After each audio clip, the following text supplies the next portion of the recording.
Ahojte. V predošlom videu sme si ukázali rovnoramennú váhu zostrojenú pomocou LEGO Education. Tentokrát mám pre vás váhu, ktorá používa kĺbový mechanizmus. Na vrchu váhy je miska, na ktorú pokladáme predmet, ktorý ideme vážiť.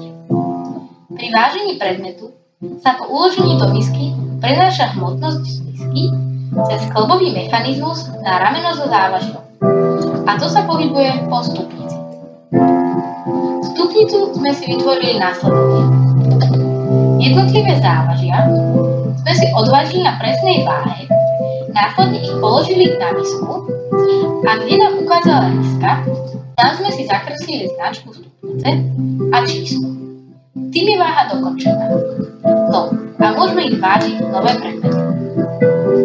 Položíme predmet do misky a ukazovateľ nám ukáže približne na 80, čo znamená, že meraný predmet váži okolo 80 gramov. A to je všetko, priatelia.